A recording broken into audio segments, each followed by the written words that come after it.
Div fine print के इस learning video में आपका स्वागत है। कितनी बार ऐसा हुआ है कि एक ट्रेड में सब कुछ एकदम सही लग रहा था और फिर अचानक कुछ ऐसा हुआ जिसने पूरा खेल ही पलट दिया। ये कहानी सच कहूं तो लगभग हर रिटेल ट्रेडर की कहानी है। एक परफेक्ट एंट्री ली, सब कुछ सही जा रहा था और फिर प्राइस तेजी से नीचे आता है, ठीक उसी पॉइंट तक जहां स्टॉप लॉस लगा हुआ है। और जैसे ही वो हिट होता है, अरे वाह, मार्केट वहीं से घूमकर रॉकेट बन जाता है। इसी फ्रस्ट्रेशन में हम जैसे रिटेल ट्रेडर्स कहते हैं कि ये एक ऑपरेटर गेम है या मार्केट पूरी तरह से रिग्ड है। लेकिन क्या हो अगर मैं कहूं कि मार्केट रिग्ड नहीं है, बल्कि ये एक खास तरीके से स्ट्रक्चर्ड है।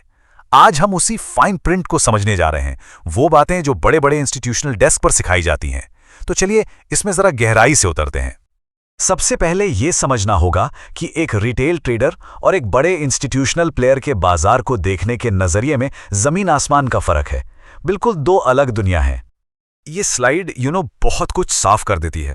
जहां एक रिटेल ट्रेडर को लगता है कि कोई ऑपरेटर उन्हें पर्सनली टारगेट कर रहा है, वहीं बड़े इंस्टीट्यूशंस इसे लिक्विडिटी का खेल मानते हैं। जिसे हम रिग्ड मार्केट कहकर फ्रस्ट्रेट होते हैं, वो असल में एक स्ट्रक्चर्ड मार्केट है। और सबसे बड़ा सच, उन्हें किसी के ब्रोकर या किसी एक ट्रेडर से कोई लेना देना नहीं है। उन्हें सिर्फ एक चीज चाहिए और वो है लिक्विडिटी, जिसके लिए रिटेल ट्रेडर्स का स्टॉप लॉस असल में ईंधन का काम करता है।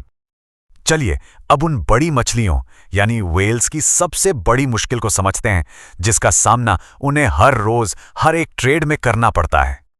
सोचिए, कोई एक बहुत बड़ा FII या DII है, एक वेल, और उन्हें किसी बड़ी कंपनी के मान लीजिए 10 लाख शेयर खरीदने हैं। यह उतना आसान नहीं है जितना सुनने में लगता है। देखिए, अगर कोई रिटेलर 100 शेयर मार्केट ऑर्डर पर खरीदता है तो प्राइस पर शायद ही कोई असर पड़ेगा। लेकिन अगर कोई इंस्टीट्यूशन 10 लाख शेयर का मार्केट ऑर्डर डालेगा तो डिमांड की वजह से प्राइस आसमान छू लेगा। जिस प्राइस पर वो खरीदना चाहते थे उससे कहीं ज्यादा महंगा मिलेगा। इसी को स्लिपेज या इंपैक्ट कॉस्ट कहते हैं, और ये उनके लिए एक बहुत बहुत बड़ा खर्चा है। तो यहां सबसे जरूरी बात यह है कि बड़े इंस्टीट्यूशंस के लिए असली दुश्मन प्राइस नहीं बल्कि लिक्विडिटी है। उन्हें कोई ऐसा चाहिए जो इतनी बड़ी क्वांटिटी में शेयर्स बेचने को तैयार हो, और वो भी बिना प्राइस को बहुत ज्यादा ऊपर ले जाए। तो सवाल ये उठता है कि उन्हें लाखों की संख्या में सेल ऑर्डर्स आखिर मिलते कहां से हैं? कौन है जो इतनी बड़ी क्वांटिटी में बेच रहा है जब वो खरीदना चाहते हैं? और यहीं पर सारा राज खुलता है।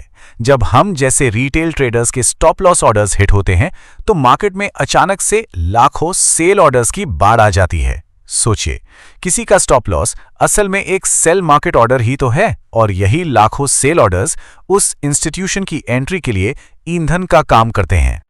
तो आइए अब चार्ट पर देखते हैं कि ये पूरा प्रोसेस, जिसे अक्सर ट्रैप कहा जाता है, असल में काम कैसे करता है। इसकी पूरी एनाटॉमी को समझते हैं। देखिए, ये एक मैकेनिकल प्रोसेस है। स्टेप 1, रिटेल ट्रेडर्स एक जाने माने सपोर्ट लेवल पर खरीदते हैं और अपना स्टॉप लॉस ठीक उसके नीचे लगाते हैं। स्टेप 2, स्मार्ट मनी प्राइस को जबरदस्ती नीचे धकेलता है, जिससे वो सपोर्ट टूट जाता है। स्टेप 3, जैसे ही सपोर्ट टूटता है, लाखों स्टॉप लॉस ऑर्डर एक साथ ट्रिगर हो जाते हैं, मतलब मार्केट में भारी बिकवाली आती है। स्टेप 4, यही वो मौका है जिसका इंस्टीट्यूशंस इंतजार कर रहे होते हैं। वे अपने बड़े लिमिट बाय ऑर्डर्स के साथ बाजार में आई सारी बिकवाली को चुपचाप खरीद लेते हैं, एब्जॉर्ब कर लेते हैं। और स्टेप 5, जैसे ही उनका बड़ा ऑर्डर भर जाता है, अचानक बिकवाली का दबाव खत्म हो जाता है और खरीदारी हावी हो जाती है, जिससे कीमत तेजी से ऊपर की ओर रिवर्स कर जाती है। इसे ही लिक्विडिटी ग्रैब कहते हैं। ये कोई धांधली नहीं है, ये मार्केट के स्ट्रक्चर का एक हिस्सा है। ओके, अब सबसे जरूरी हिस्से पर आते हैं। इस लिक्विडिटी पूल में फंसने से कैसे बचा जाए और एक प्रोफेशनल की तरह कैसे सोचा जाए। ईंधन बनने से कैसे बचें? इसके लिए कुछ नियम हैं।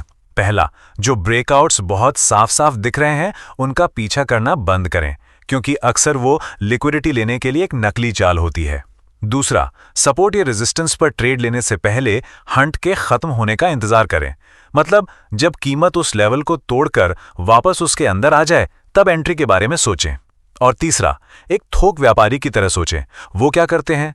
जब बाजार में घबराहट होती है तब खरीदते हैं, और जब सब लालच में होते हैं तब बेचते हैं। तो इस सबसे हमें यह सीखना है कि ट्रेडिंग चार्ट्स का खेल बाद में है। पहले यह साइकोलॉजी और मार्केट के स्ट्रक्चर का खेल है। मार्केट रिग्ड नहीं है, ये पूरी तरह से लिक्विडिटी पर चलता है। लिक्विडिटी ही इसका असली ईंधन है।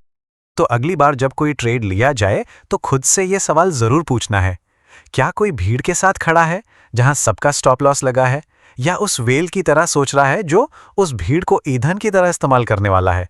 चॉइस हमेशा हमारी होती है।